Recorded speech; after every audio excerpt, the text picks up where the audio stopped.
विद्यार्थी मित्रांनो नमस्कार. अच्युत गोडबोले लिखित मनात मानसशास्त्राची उत्कंठावर्धक रम्य सफर, मनोविकास प्रकाशन आणि पृष्ठ क्रमांक 128 ते 134. वाचनस्वर विजय पाटोळे. फ्रॉइडचं मानसशास्त्र. फ्रॉइड हा मानवी मनाची तुलना हिमनगाशी करीत असे. ज्याप्रमाणे हिमनगाचा 90% भाग पाण्याखाली असतो त्याप्रमाणे मानवी मनाची अवस्था असते असे तो म्हणे. थोडक्यात आपल्या मनाचा जो भाग जाणवतो तो खूपच थोडा असतो. त्यापेक्षा अनेक पटीनं मोठा असणारा मनाचा भाग आपल्याला अज्ञातच असतो. आपल्याला ज्या गोष्टींचं भान असतं अशा मनाच्या स्तराला जाणीव किंवा आत्मभान किंवा कॉन्शियसनेस असं म्हणतात. फ्रॉइडनं आपल्याला ज्याची जाणीव असते अशा कॉन्शियस मानसिक जगाखाली 2 तऱ्हेच्या पातळ्या कल्पिलेल्या होत्या. आपल्या जाणीवीच्या पातळीखाली प्रीकॉन्शियसची पातळी असते. आपण कित्येक वेळा कोणाला तरी भेटतो पण त्याचं नाव किंवा फोन नंबर आपल्याला चटकन आठवत नाही. पण थोडं डोकं खाजवलं की त्या गोष्टी आठवतात, कारण या गोष्टी प्रीकॉन्शियसमध्ये साठवलेल्या असतात. या प्रीकॉन्शियसच्या पातळीखाली अनकॉन्शियसची पातळी असते असं तो म्हणे. 19व्या शतकापर्यंत बऱ्याच मानसशास्त्रज्ञांनी अनकॉन्शियस वगैरे काही भानगड नसतेच असं म्हटलं होतं. मनात जे काही चालतं ते फक्त जाणीवपूर्वकच चालतं असे ते म्हणत. पण फ्रॉइडला ते मान्य नव्हतं. त्यावेळचे मानसशास्त्रज्ञ हे स्मृती, शिक्षण, बुद्धी, परसेप्शन अशा जाणीवपूर्वक केलेल्या गोष्टींविषयीच बोलत. असं असलं तरी अनेक शतकं बऱ्याच तत्त्वज्ञांना आणि मानसशास्त्रज्ञांना आपल्या जाणीवेपलीकडेही काहीतरी मनोविश्व असतं याची पुसटशी कल्पना होती. आपले अनुभव आणि बरीच माहिती ही आपल्या अंतर्मनात साठवून ठेवलेली असते हेही त्यांना माहीत होतं. पण फ्रॉइडनं त्यांच्यावर प्रथमच खोलवर विचार सुरू केला. त्यानं ज्या क्षणाला मनात नसलेल्या पण चटकन आपण मनात आणू शकणाऱ्या गोष्टींना प्रीकॉन्शियस असं नाव दिलं आणि ते अनकॉन्शियसपेक्षा वेगळं असल्याचं ठासून सांगितलं. 19व्या शतकानंतर अनकॉन्शियस हा शब्द जरी बऱ्याच तत्त्वज्ञ आणि मानसशास्त्रज्ञ मंडळींनी वापरायला सुरुवात केली असली तरी त्याला खरं महत्त्व जर दिलं कुणी असेल तर ते फ्रॉइडनंच. या अनकॉन्शियसचा आपले विचार, भावना आणि विकार यांच्यावर खूप परिणाम होतो असं फ्रॉइड माने. या अनकॉन्शियसमध्ये दडपून टाकलेल्या, अपूर्ण राहिलेल्या आपल्या इच्छा आणि वासना असतात. या अनकॉन्शियसमधल्या दडपलेल्या गोष्टी सतत वर येऊन बघतात, पण आपल्या जाणीवा म्हणजेच कॉन्शियस मन त्यांना वर येऊ देत नाही. यातूनच अर्थातच तणाव निर्माण होतो असं फ्रॉइडला वाटे. लहानपणापासून माणसाच्या काही इच्छा, भावना, वासना आणि कल्पना असतात. त्याला फ्रॉइड प्राथमिक किंवा प्रायमरी प्रक्रिया म्हणे. पण काहीच काळात त्याला या सगळ्या इच्छांप्रमाणे वागणं योग्य नाही, समाजाला ते मान्य होणार नाही हे लक्षात यायला लागतं. त्यामुळे तो त्याची वागणूक बदलतो. याला फ्रॉइड सेकंडरी प्रक्रिया म्हणे. या खोलवर अनकॉन्शियसमधल्या अनेक दडपल्या गेलेल्या सुप्त इच्छा, वासना जेव्हा दिवसाच्या प्रीकॉन्शियस मधल्या घटनांशी मिसळल्या जातात तेव्हा त्यातून चित्रविचित्र स्वप्न तयार होतात. म्हणून कित्येकदा स्वप्नात काही गोष्टी खूप लहानपणीच्या म्हणजेच अनकॉन्शियस आणि काही काल परवा घडलेल्या म्हणजेच प्रीकॉन्शियस अशाच किंचित गूढ रिअलिस्टिक पद्धतीने मिसळून जाऊन बाहेर येतात. पण कॉन्शियस मनाची दडपशाही एवढी प्रबळ असते की स्वप्नातही अनकॉन्शियस मधल्या सगळ्या इच्छा, वासना आणि विचार पूर्णपणे बाहेर येऊ शकत नाहीत. यामुळे अनकॉन्शियस मनातल्या वासना आणि विचार जसेच्या तसे बाहेर पडू शकत नाहीत. कॉन्शियस मनाच्या पहाऱ्यातून सुटण्यासाठी त्याला थोडाफार तरी बदल हवा. या बदल होण्याच्या 2 पद्धती फ्रॉइडने मांडल्या. कंडेन्सेशन आणि डिस्प्लेसमेंट या 2 पैकी कुठल्या तरी पद्धतीने बदल झाला तर अनकॉन्शियस मधल्या गोष्टी वर येऊ शकतात, नाहीतर त्या दडपून टाकल्या जातात असं फ्रॉइडला वाटायला लागलं. फ्रॉइडनं मांडलेल्या कॉन्शियस, प्रिकॉन्शियस आणि अनकॉन्शियस या पातळ्यांमुळे मनाच्या गुंतागुंताविषयीच्या आणि इतरही अनेक बाबींविषयी थोडाफार उलगडा होत असला तरी त्याच्याविषयी पूर्णपणे स्पष्टीकरण होत नव्हतं. उदाहरणार्थ आपलं सजग म्हणजे कॉन्शियस मन निदान या दडपशाहीच्या म्हणजे रिप्रेशनच्या बाबतीत अनकॉन्शियसचाच भाग असतं का? फ्रॉइडला यात परस्पर विरोध कॉन्ट्राडिक्शन दिसला.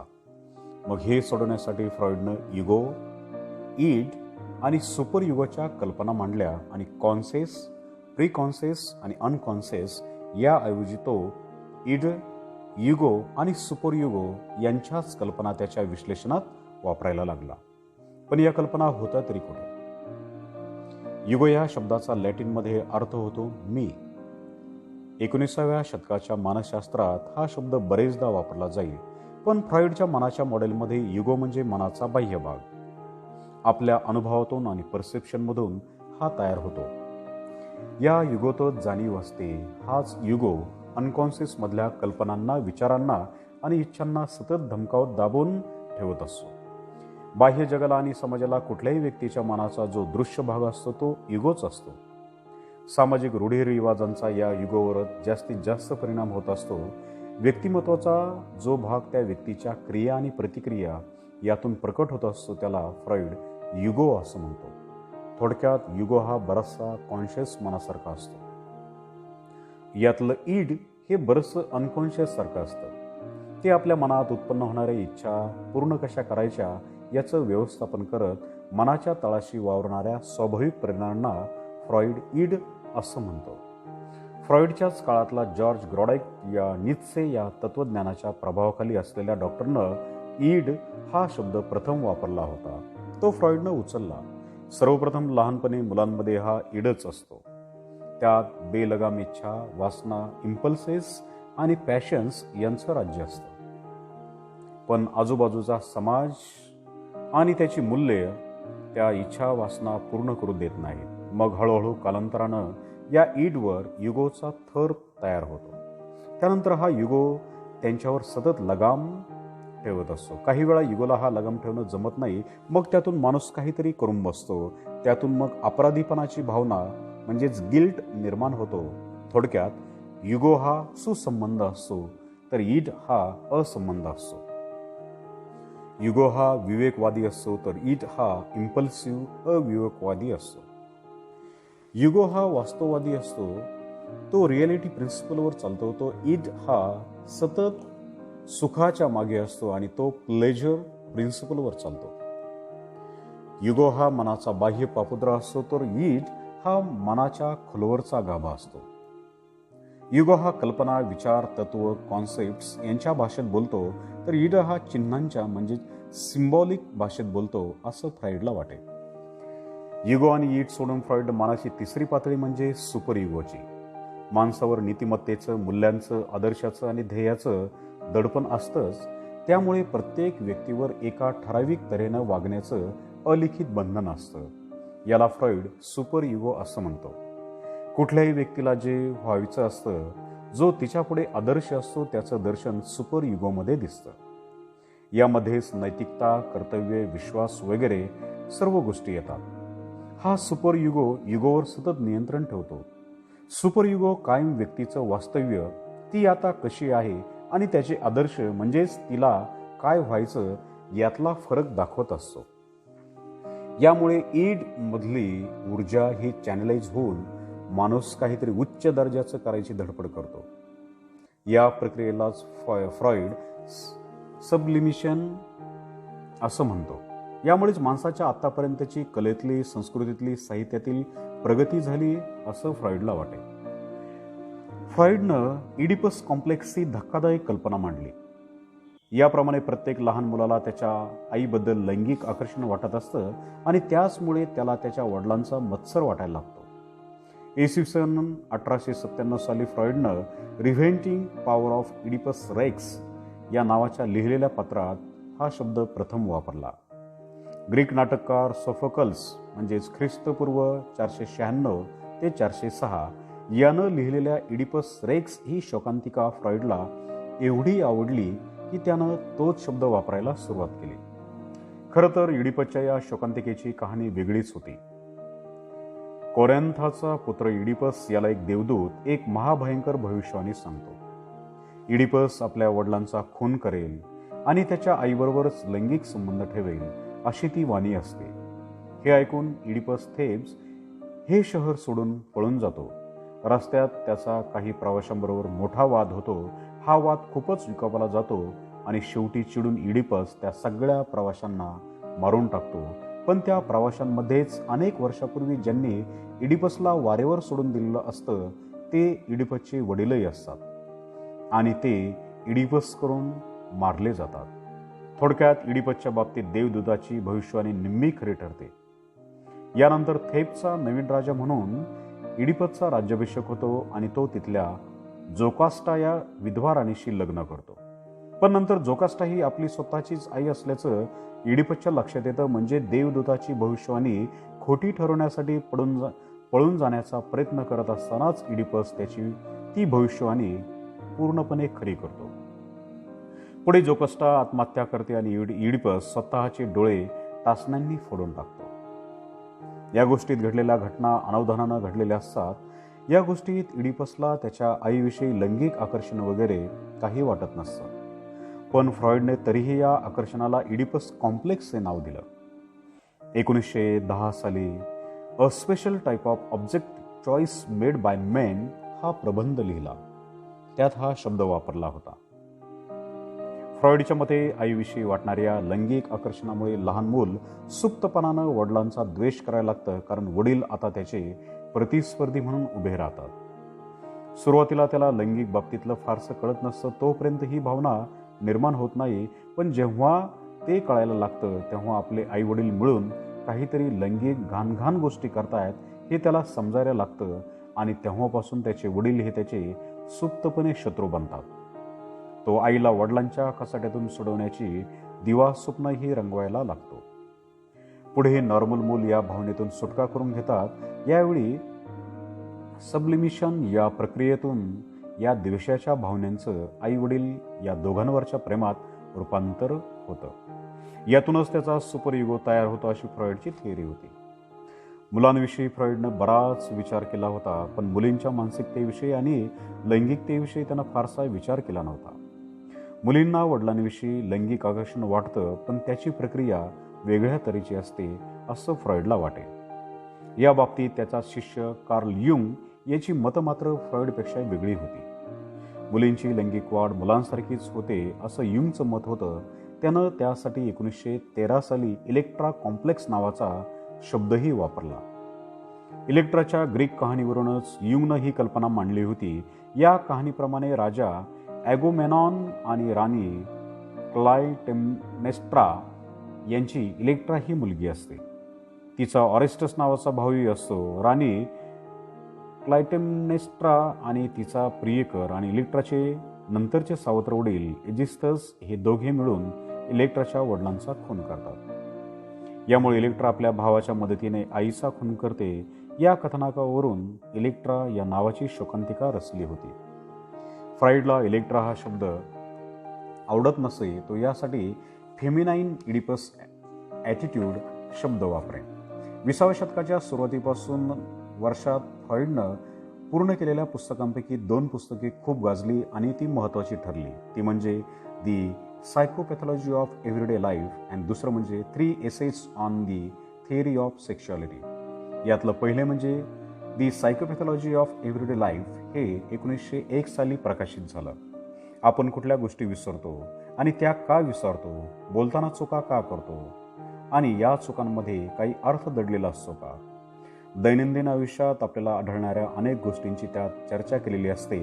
या अशा गोष्टी उगाचच किंवा अपघातानं घडत नसून त्यामागेही काही मानसशास्त्रीय कारणं असतात. पण या अनकॉन्शियस कारणांची आपल्याला काहीच जाणीव नसते असं तो म्हणे. या सगळ्या गोष्टींचा फ्रॉइडनं या पुस्तकात उलगडा केला होता. जरी या पुस्तकाचा विषय गंभीर असला तरीही त्यात भरपूर गंमतशीर किस्से आणि स्वतःच तसंच रुग्णांच्या आयुष्यातले अनेक मजेशीर अनुभव होते. त्यामुळे हे पुस्तक खूपच लोकप्रिय झालं. तो जिवंत असतानाच या पुस्तकाच्या 11 आवृत्त्या निघाल्या आणि त्याची 12 भाषात भाषांतरं झाली. फ्रॉइडचं दुसरं महत्त्वाचं पुस्तक 3 essays on the theory of sexuality हे 1905 साली बाहेर आलं. माणसांच्या वागण्यामागे लैंगिकता आणि लैंगिक भावना किंवा प्रेरणा असतात असं प्रतिपादन या पुस्तकात केलं होतं. या पुस्तकानं तर पहिल्या पुस्तकालाही मागं टाकलं. यातल्या पहिल्या निबंधात लैंगिक विकृतीविषयी चर्चा होती. जर लहानपणापासून वाढ अपुरी किंवा विचित्र पद्धतीने झाली असेल तर अशा विकृती निर्माण होतात किंवा अशी वैगुण्य राहतात असं त्यात म्हटलं होतं. त्याच्या दुसऱ्या निबंधात त्यानं लहान मुलांच्या लैंगिकतेविषयी इन्फंटाईल सेक्शुअलिटीवर चर्चा केली होती. त्याविषयी त्यानं पूर्वी मत मांडलीच होती. ती त्यानं या निबंधात विस्तृत पद्धतीने मांडली.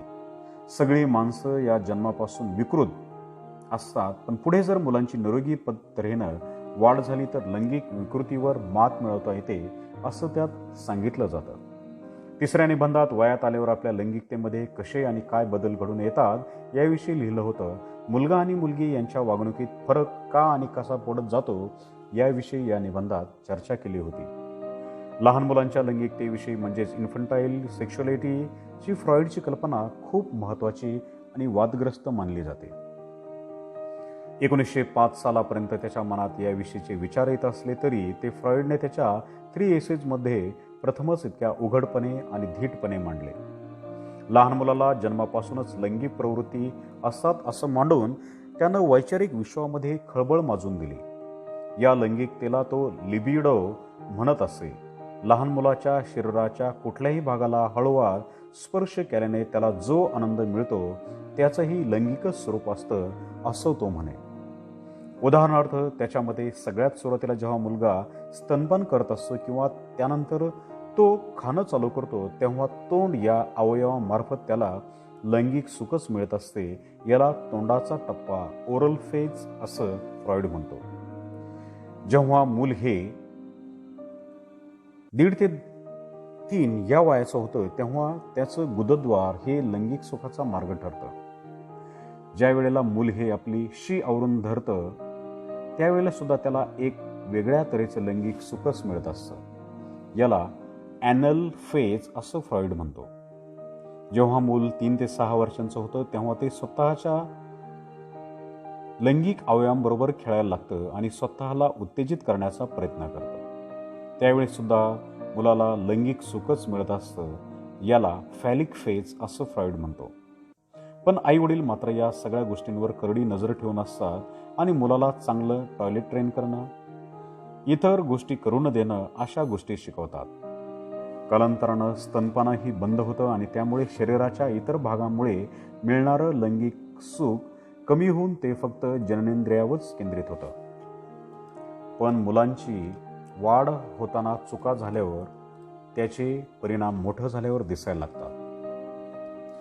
उदाहरणार्थ खाणं किंवा टॉयलेट ट्रेनिंग यांच्यावर वाजवीपेक्षा जास्त लक्ष दिलं किंवा बंधनं आणली तर मोठेपणी मुलांची लैंगिक वाढ नीटपणे होत नाही. काही वेळाचं स्वरूप हे प्रत्यक्ष लैंगिक क्रियेतून आनंद मिळण्याऐवजी फक्त ओरल फेजचाच वापर करून ओरल सेक्समुळे किंवा ॲनल फेजचा उपयोग करून त्या प्रकारचा आनंद मिळवण्याचा प्रयत्न केला जातो. तसंच लहानपणी जर तोंडाचा टप्पा हा खूप लांबला आणि मुलगा स्तनपान करत असताना त्याच वेळी जर लैंगिक सुख जास्त काळ घेत राहिला तर मोठेपणी त्याला वाजवीपेक्षा जास्त खाणं, दारू पिणं किंवा धूम्रपान करणं याची सवय लागू शकते. या उलट ज्या मुलाला या ओरल स्टेजमध्ये फारसं सुख मिळत नाही त्याचा आत्मसन्मान म्हणजे सेल्फ एस्टीम कमी होतो आणि तो वाढवण्याकरता त्याला इतरांवर अवलंबून राहावं लागतं. तसंच ॲनल फेजमध्ये वय वर्ष 1.5 ते 3 जर व्यवस्थित मुलांची वाढ झाली नाही तर मोठेपणी उगाचच वस्तूंचा साठा करणं, चिक्कूपणा करणं, नंतर जास्त वाजवीपेक्षा जास्त व्यवस्थितपणा आणि जास्त हट्टीपणा या गोष्टी दिसून येतात असं फ्रॉइड म्हणतो. वय वर्ष 3 ते 6 यामधल्या टप्प्याला फ्रॉइड फॅलिक फेज असं म्हणतात. आणि हे असं असलं तरी फ्रॉइड हा शब्द मुलामुलींना दोघांना लागू करतो. याच काळामध्ये EDPS कॉम्प्लेक्स तयार होतो. यामुळे मुलाला आपल्या आईविषयी लैंगिक आकर्षण वाटत असतं. त्यामुळे तो आपल्या वडिलांना शत्रू मानत असतो. त्यामुळे वडील आपलं लैंगिक अवयव कापून टाकतील अशी त्याला भीती वाटत असते. या भीतीमुळे आईविषयी वाटणाऱ्या आपल्या लैंगिक भावना तो दडपून टाकतो आणि त्याचं रूपांतर आईवरच्या मायेत आणि वात्सल्यात करतो. तसंच वडिलांच्या दोषांचं रूपांतर हा वडिलांना आदर्श किंवा रोल मॉडेल बनवून रूपांतरित करतो. पण हे रूपांतर जर नीटपणे झालं नाही तर त्याचे परिणाम पुढे काही विकारांमध्ये दिसू शकतात. याविषयी फ्रॉइड एका केसचं उदाहरण देईल. त्याला तो लिटल हॅन्स असं म्हणे.